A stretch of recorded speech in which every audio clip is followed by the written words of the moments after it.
안녕하세요. 김강균 변호사입니다. 오늘은 강간죄 무죄 사건을 소개해 드립니다. 이미 알려진 바와 같이 강간죄, 강제추행죄 등의 성범죄는 가해자와 피해자가 단둘이 있는 장소에서 은밀하게 이루어지는 경우가 많습니다. 그래서 직접적인 증거가 없는 경우가 많고 피해자의 진술에 의존하여 유무죄를 판단하게 되는 경우가 많습니다. 그래서 피해자의 진술이 일관성 있고 구체적인 경우 사실상 무혐의 불기소 처분이나 무죄 선고를 받기가 쉽지 않습니다. 따라서 억울하게 강간죄, 준강간죄, 강제추행죄 등 성범죄로 고소를 당한 경우에는 즉각 CCTV, 문자메시지, 카카오톡 등 객관적 증거를 확보하고 객관적 제3자인 변호사와 상의하여야 합니다.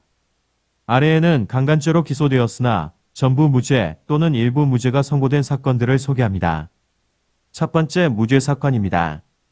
일정 기간 동안 수해 강간을 하였다는 범죄 사실 중 일부 강간에 대해서는 유죄, 일부 강간에 대해서는 무죄가 선고된 사건에 대해 대법원은 일정 기간 동안에 발생한 일련의 피해자의 강간 피해 주장에 대하여 이미 대부분의 피해 주장에 대하여는 그에 부합하는 피해자 진술의 신빙성을 부정하여 강간죄의 성립을 부정할 경우에 원심의 판단처럼 그중 일부의 강간 피해 사실에 대하여만 피해자의 진술을 믿어 강간죄의 성립을 긍정하려면 그와 같이 피해자 진술의 신빙성을 달리 볼 수 있는 특별한 사정이 인정되어야 할 것이다.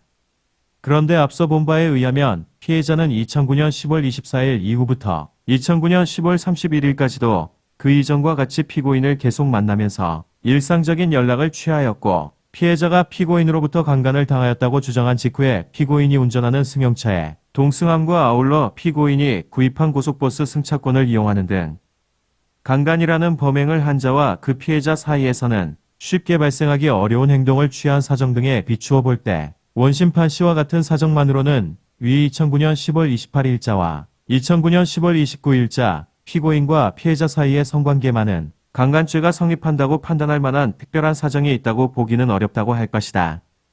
라고 판시하면서 유죄를 선고한 일부 강간에 대해서도 무죄를 선고하였습니다. 두 번째 무죄 사건입니다.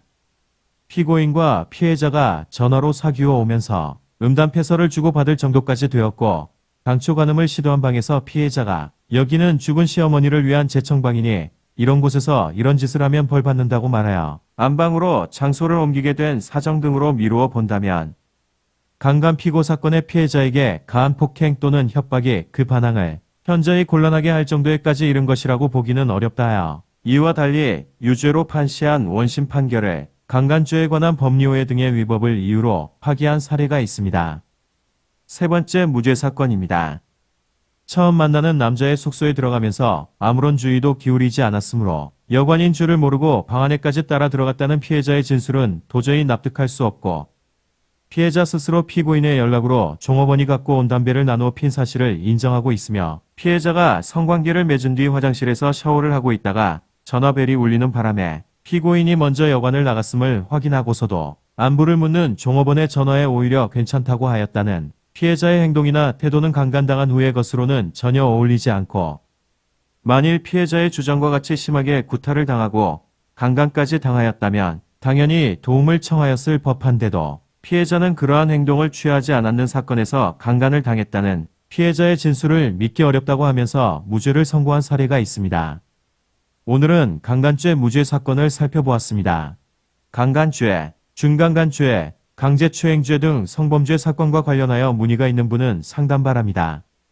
감사합니다.